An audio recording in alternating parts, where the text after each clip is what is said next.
we watched our very first 2D film, which was DreamWorks' Prince of Egypt. Oh my god! It's actually The Prince of Egypt. The Prince of Egypt. That's right, we did watch that. Wow. That's crazy. Yeah. Going into this movie, crazy. Dylan thought it was an entirely different one. He thought it was the other one that DreamWorks made that was biblically themed about fucking, like Dream Boy with the robe of many colors. I don't even... I maybe vaguely remember that. Yeah. It wasn't very good, though, so we watched the significantly better version. So yeah, Prince of Egypt. Jackson, I feel like you're the person who will have the most interesting perspective on this film. What did you think of it? Okay, I guess I should preface my commentary of this film. So at the very start, they have this text telling you that this is basically just a retelling of the story of Moses. I completely missed this. So until like the halfway point of the movie, I had no idea this was literally just a recounting of some shit from the Bible. I was just like, ooh, this is interesting. What's going on here? And then That's how they get you. Yeah, and then the fucking bush scene happened where he was talking to the bush, and I was like, wait a damn second. I know what's going on here. I know this guy's name's Moses. I'm impressed now. you know even that much. Yeah, but that really spiraled it for me. I think it was a good-looking movie overall. I think the CG was pretty well done. Definitely for its time.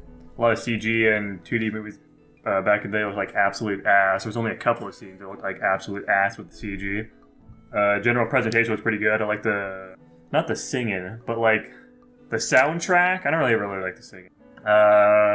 Interesting. It's just me. I don't like singing in movies. Okay. It's hard to criticize this movie because I'm literally like the plot of this movie because I'm just criticizing the Bible, and I got a hard audience to criticize this in front of because then I'm just like, criticizing I guess historical events in the eyes of the audience. I don't take this as historical events at all.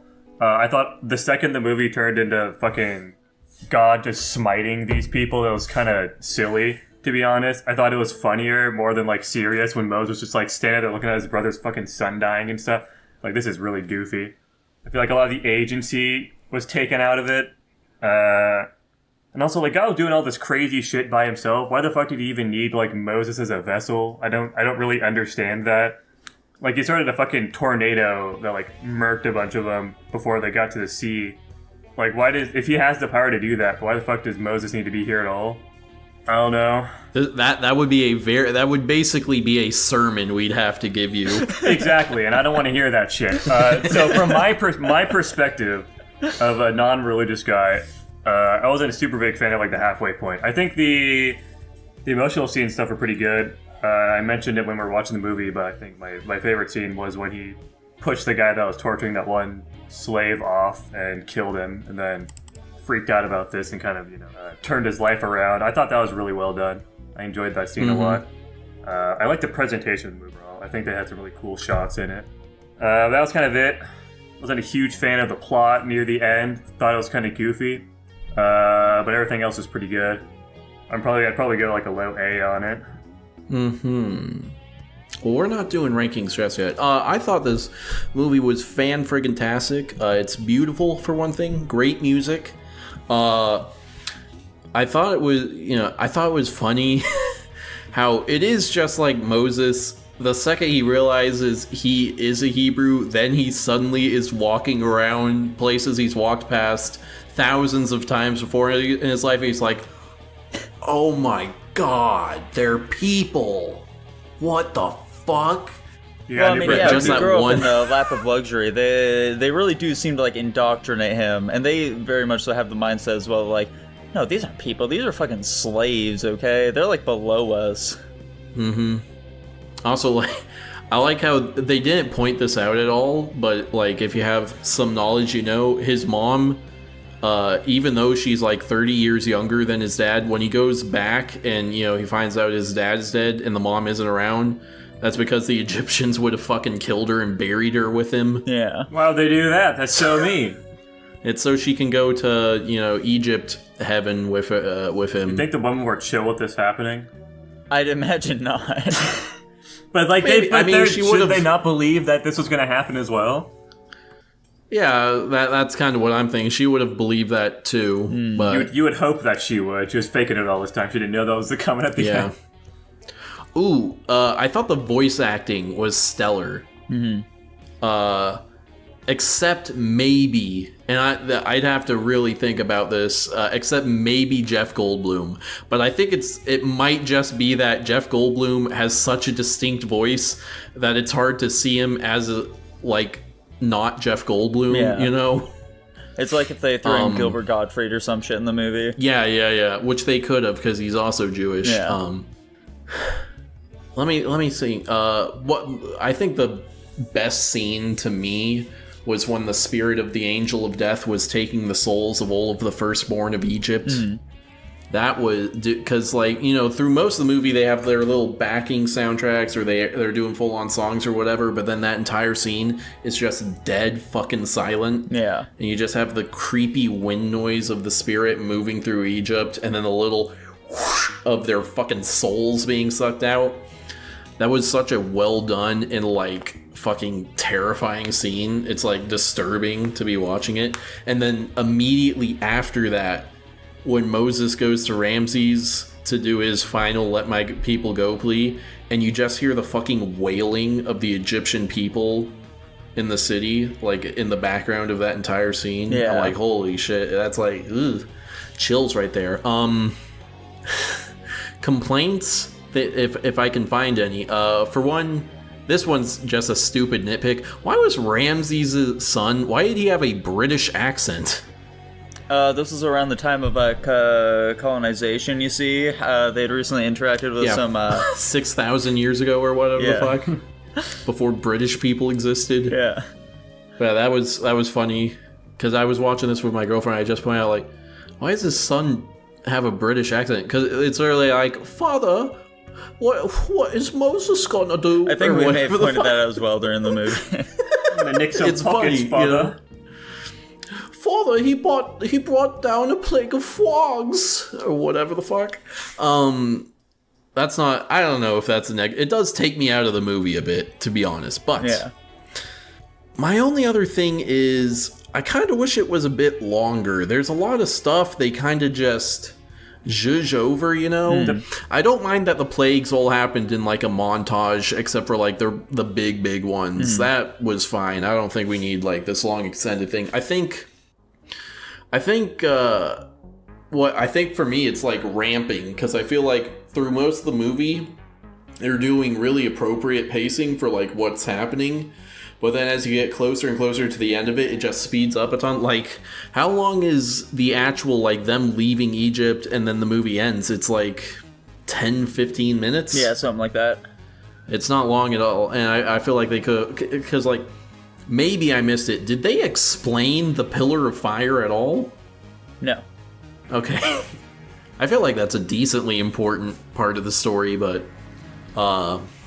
yeah, I'd say that's my only complaint. As for, the CG and I thought the way they blended in the CG and 2G animation was really well done.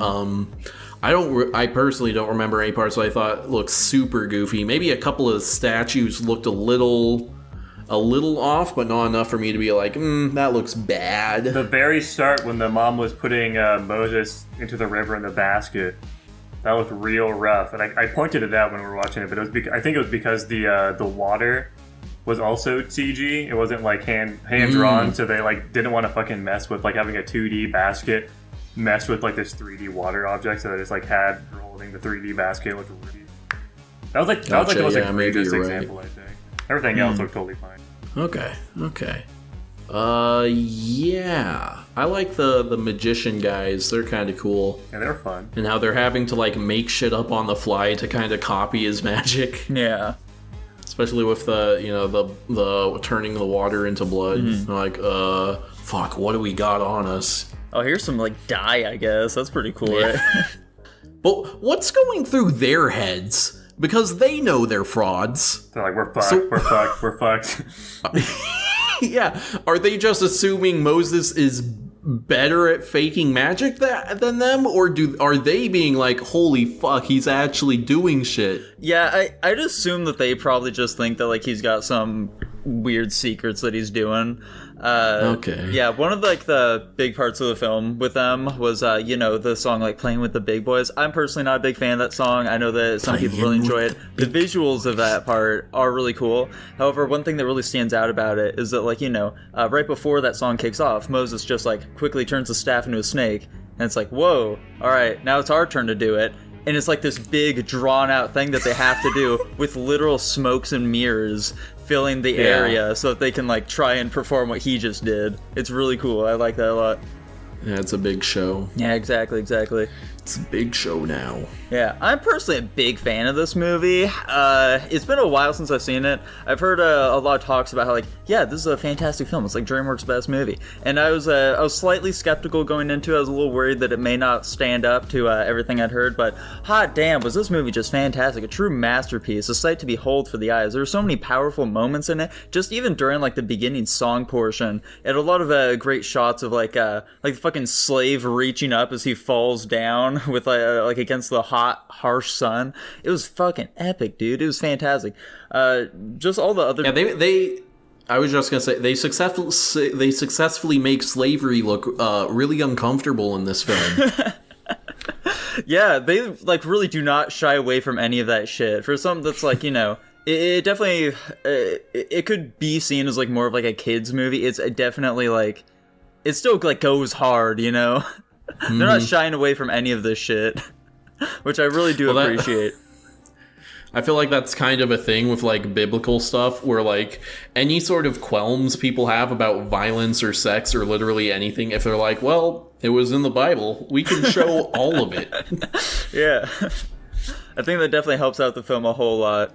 The only real problems I have with the movie is that there are a few very minor parts where it's okay, we gotta pander to the kids a little bit, okay? Where there are a couple of goofy animal scenes which fill up a few seconds throughout the whole movie, so it's really not a big detractor for me whatsoever. And a little bit of the CGI does look dated, but outside of that, I really don't have too many issues with it. This movie does go real quick for me, which I overall don't think is really a bad thing. The plagues were the most noticeable thing for me, where it's wow, they're really just blasting through this shit. But I think that they do still a really good job of making you see it oh yeah, this shit's really impactful, and it's really fucking with Egypt right now. So I think overall it was totally fine. Yeah, it's funny that they do montage that, whereas if you think in the minds of the Egyptians, this is the most traumatic 10 days of their fucking lives, and we're just watching a 30-second little animation of it. Yeah, they make sure you see just how impactful it is though, which I appreciate. So yeah, overall, it sounded like Jackson's giving this bad boy an A-. Dylan, I believe, gave an A tier. Hey guys, this is Dylan, talking for Guapish at the movies. And, unbeknownst to people, because we are a group of gamer nerds, so we don't watch the Super Bowl, but alas, that is where I am today. But, just thought I'd include this, to be on top of it, but just wanted to give my review of, Prince of Egypt and Straw Dogs. Prince of Egypt, I remember watching that movie when I was a younger kid. Always really enjoyed the movie, thought the art style was really nice, always thought the story was always nice. That might just be coming from a religious biased background, but alas, I digress. Regardless of biases, I still think the story is very well written. I think the art style captures what was going on very well. I think the interpretation that the directors and everything were going for was very good. Plot was moving along really quickly. I don't really think there was a boring moment. And, just besides the art style, the visuals and the concepts were very cool. I especially like the portion where he splits the sea. I think people constantly forget how deep seas can be. But anyway, without this dragging on a little too long, I'd probably put Prince of Egypt at probably a B+, A-, somewhere around there. So that's my general rating for that one. Tanner, what did you think of this movie? Oh boy. I can tell you right now, it's either an S or an S+. Yeah. I think my couple of issues with the pacing is gonna land it at that S. Okay. I, for one, don't feel too bad about giving this bad boy an S+ rating myself. I think it was fantastic overall. It's an almost perfect movie in my eyes. So yeah, where is that going to be falling on that bad boy? Fucking hold on, I gotta bring up the thing. So, what was it? A minus? Yeah. A minus, A plus? S and S plus. A minus, A... Okay. So let's see, 1... S minus. 4... 9... So, 17 divided by 4 is 4. Alright, we're landing at an S minus. Who could have guessed this? Congratulations, Nico, you got our first S rank. There we go. I'm very happy to hear it.